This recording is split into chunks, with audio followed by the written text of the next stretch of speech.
মামলা মোকদ্দমা থেকে শুরু করে জীবনের যে কোনো ঝুঁকি নিয়ে আমরা দেখছি যে আওয়ামী লীগের ঝটিকা মিছিল দেশের বিভিন্ন স্থানে বাড়ছে এবং নিঃসন্দেহে তাতেও আগের চেয়ে নেতাকর্মীদের উপস্থিতি বাড়ছে এবং তারা যে টার্গেটটি নিয়েছে মে জুনের মধ্যে রাজপথ দখলে নেওয়ার, সেটি আসলে কতটুকু সম্ভব হবে।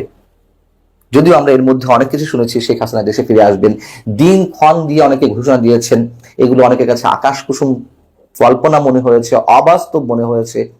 মনে হতেই পারে দেশের যে অবস্থা তাতে স্বাভাবিক প্রক্রিয়া, এগুলো মনে হতেই পারে। তবে আমি মনে করি যে রাজনীতিতে শেষ বলে কিছু নেই, এটি আমাদের অভিজ্ঞতা বলে এবং রাজনৈতিক গ্রামারও সেটি বলে।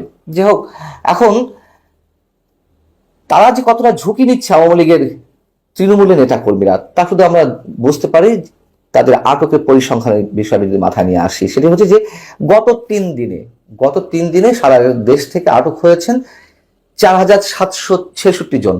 আর গত 8 ফেব্রুয়ারি থেকে 1 মার্চ পর্যন্ত ডেভিল হান্ট অপারেশন নামে যে একটি তুমুল সমালোচিত অপারেশন পরিচালিত হলো, তাতে 22 দিনে আটক হয়েছেন আওয়ামী লীগ এবং তার অঙ্গ সংগঠনের 12,500 নেতাকর্মী। এটি পুলিশের তথ্য। এখন মে জুনকে টার্গেট করে তারা রাজপথ দখলে নেওয়ার পরিকল্পনা করেছেন আওয়ামী লীগের নেতারা। সেটি আসলে তারা কতটুকু পারবে? যেহেতু স্বরাষ্ট্র উপদেষ্টা নির্দেশ দিয়ে দিয়েছেন, আপনারা জানেন যে আওয়ামী লীগের মিছিল রুখতে সংশ্লিষ্ট পুলিশ সদস্যরা ব্যর্থ হলে তাদের বিরুদ্ধে বিভাগীয় ব্যবস্থা নেওয়া হবে। এই নির্দেশনাটি এরই মধ্যে বিভিন্ন মহল থেকে সমালোচনার শিকার হয়েছে। একেবারে বেআইনি নির্দেশ, নিঃসন্দেহে একেবারে বেআইনি নির্দেশ, এবং এটি নিয়ে আন্তর্জাতিক মহলেও আমার মনে হয় খুব শীঘ্রই প্রশ্ন উঠবে। এই ধরনের কোনো নির্দেশনা তিনি দিতে পারেন না কোনোভাবে। এখন ধানমন্ডি 32 টেলিগ্রাম গ্রুপ নামে একটি গ্রুপে জুম মিটিং এ গাজীপুর সিটি কর্পোরেশনের সাবেক মেয়র জাহাঙ্গীর আলম, তিনি দেশের বিভিন্ন জেলা, উপজেলা এবং থানা পর্যায়ের নেতা কর্মীদের উদ্দেশ্যে নির্দেশনা দিয়েছেন। কি নির্দেশনা দিয়েছেন? শুরুতে তিনি বলছেন যে আপাতত ফান্ডের সমস্যা, বিদেশ থেকে কেউ টাকা পাঠাতে পারছে না, তাই প্রতিটি জেলায় ঝটিকা মিছিল দিয়ে শুরু করতে হবে। কি হাস্যকর একটি কথা, আমি সে বিষয়ে পরে আসছি।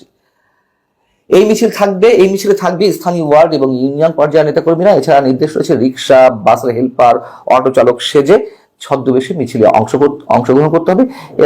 এগুলো তারা পারবে। আমি মনে করি তাদের যে বিরোধী দলের রাজনৈতিক তাদের যে অ্যাক্টিভিটিস আগে আমরা দেখেছি, সেই দিক থেকে আমি বলতে পারি এগুলো তাদের অভিজ্ঞতা রয়েছে। এবং নির্দেশনায় বলা হচ্ছে যে নিম্ন পর্যায়ের নেতাকর্মীরা যারা বিদেশে আছেন তাদের বাংলাদেশে পাঠানো হবে। আরো একটি কি ভয়ঙ্কর হাস্যকর কথা, এটি নিয়ে একটু কথা বলবো। যদি 1000 নেতাকর্মী আসেন, প্রস্তুত থাকতে হবে যে 200 জন আটক হবেন মিছিল থেকে, 800 জন রিজার্ভ থাকতে হবে। খুব ভালো তাদের পরিকল্পনা, এটি বলতে হবে যে গোছানো পরিকল্পনা। 63 জেলায় অন্তত 15 লাখ লোককে জমায়েতের পরিকল্পনা করেছে দলটি। বিষয় হচ্ছে দুটি পয়েন্টে কথা না বললেই একেবারে আমার নিজের কাছেই খারাপ লাগবে।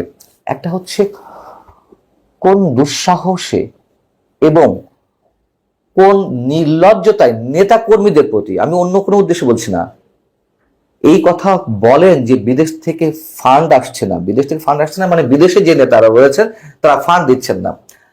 হাজার হাজার কোটি টাকা লোপাট করে, রাষ্ট্রীয় সম্পদ দখল করে যে নেতারা পালিয়েছে আওয়ামী লীগের, তারা দলের জন্য করবে না, ফান্ড দিবে না, এটি হতে পারে?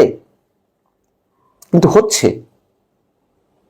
এর আগে আমি বলেছি, যারা হাজার হাজার কোটি টাকা লোপাট করে, দুর্নীতি করে, আওয়ামী লীগকে সমালোচিত করে, জনগণের মুখোমুখি দাঁড় করিয়ে বিদেশে পালিয়ে যাওয়ার পর তারা এখন পার্টিতে যান। আর নেতাকর্মীরা, তৃণমূলের নেতাকর্মীরা জীবনের ঝুঁকি নিয়ে রাজপথে নেমে আসেন। আর একটা কি নির্দেশনা দিয়েছেন, মানে তিনি জানিয়েছেন যে পরিকল্পনা রয়েছে বিদেশের নিম্ন স্তরের আওয়ামী লীগের নেতাকর্মীদের দেশে ফিরিয়ে আনা হবে এই ধরনের আন্দোলনের জন্য। কেন? যারা দুধের শটটুকু খেয়েছেন, একটু আগে যাদের কথা বলছিলাম, চোর, ছাচ্চোর, বদমাইশ, ডাকাত, দুর্নীতিবাদ যারা পালিয়ে গেছে, তাদের কাউকে আনতে পারেন না আপনারা দেশে? তাদের নেতৃত্বে সবকিছু পরিচালিত হোক, বুদ্ধি পরামর্শ দিক, সেটা পারবেন না। ঘুরে ফিরে সেই তৃণমূলের নেতা কর্মীদেরকে জীবনের ঝুঁকির মধ্যে ফেলার জন্য পরিকল্পনা করা হয়, বিদেশ থেকে তাদের নিয়ে আসা হবে। কি অদ্ভুত। তবে আর যে পরিকল্পনা সেগুলো নিশ্চয়ই ভালো, অবশ্যই। এদিকে সরকার যেমন যুদ্ধংদেহী একটি পরিকল্পনা নিয়ে আছে, মানে প্রকাশ্যেই বলছে যে আওয়ামী লীগের নেতা কর্মীরা যেখানে নামবে সেখানেই তাদের আটক করা হবে, তাদের বিরুদ্ধে ব্যবস্থা নেওয়া হবে। ঠিক সরকারের king's party, NCP, national citizen party বা জাতীয় নাগরিক পার্টির, মানে এই যে দলের বিপ্লবীরা, তারা তো নিজেদেরকে বিপ্লবী মনে করে। এই বিপ্লবীরা আবার আওয়ামী লীগকে ঠেকানোর জন্য রাজপথে সোচ্চার হয়েছে এবং হচ্ছেন। কোন এখতিয়ারে? আমরা বারবার বলছি আওয়ামী লীগের যেসব অপকর্মকারী, যারা ঘুষ, দুর্নীতি, লোপাটের সাথে, দুর্নীতি লোপাট সহ বিভিন্ন অপকর্মের সাথে জড়িত, তাদের বিচার করা হোক। এই যে পুলিশের সহায়তায় ছাত্রলীগ, আওয়ামী লীগ 15.5 বছর বিরোধী দলের উপরে যে ধরনের অত্যাচার নির্যাতন চালিয়েছে, সেই একই অবস্থা এখন সেই পুলিশ আবার আগের চেহারায়। আর এই যে এনসিপি এখন ছাত্রলীগের ভূমিকায়, লাভটা কি হচ্ছে? বারবার একই প্রশ্ন করছি আমরা। এবং প্রত্যেকেই ক্ষমতালোভী, প্রত্যেকেই। এই রাষ্ট্রের কথা, সাধারণ মানুষের কথা কেউ ভাবছেন না। দিন বদলের স্বপ্ন দেখাচ্ছেন, নতুন বাংলাদেশ বিনির্মাণ করবেন, দ্বিতীয় স্বাধীনতা হয়েছে। স্বাধীনতা একটাই। আরো অনেকে বলছেন, আমিও সেই একই সুরে কথা বলাতে চাই, স্বাধীনতা একটাই। কিন্তু নতুন বাংলাদেশ গড়ার কথা বলে ভণ্ডামির কোনো প্রয়োজন নেই। বলেন আপনারাও স্রেফ একটা রাজনৈতিক দল, আপনারাও অপরাজনৈতিক সংস্কৃতির জায়গা থেকে এইগুলোর মুখোমুখি দাঁড়াবেন, আওয়ামী লীগের মুখোমুখি দাঁড়াবেন, বলুন না, আমাদের কোনো আপত্তি নেই। কিন্তু এগুলো করে কোনো লাভ হবে না। যদি আওয়ামী লীগকে নিষিদ্ধের যে দাবি উঠেছে সেটিও করা হয়, আওয়ামী লীগ এইভাবেই রাজপথে নামবে। এবং আমি বরাবরই বলে আসছি, নিষিদ্ধ করে কোনো লাভ হবে না। এবং আওয়ামী লীগ আবারও তার অবস্থান সুসংগঠিত করবে, সময় লাগবে। যেমন বিএনপি মার গুতা খেয়ে তারপরেও তো রাজপথে ছিল, হয়তো তুমুল কোনো আন্দোলন গড়ে তুলতে পারেনি, আবারও সেই সরকারি হামলা, পুলিশি হামলা, সরকারি দলে ক্যাডারদের হামলা ছিল তো। বিএনপি তুলনায় তো আওয়ামী লীগ আরো প্রাচীন দল, সবই বুর্জুয়া শক্তি, এদেরকে নিঃশেষ করা যাবে না। পুলিশ বলছে ছাত্রলীগ নিষিদ্ধ সংগঠন, তাই তারা মিছিল করলেই গ্রেপ্তার করা হবে।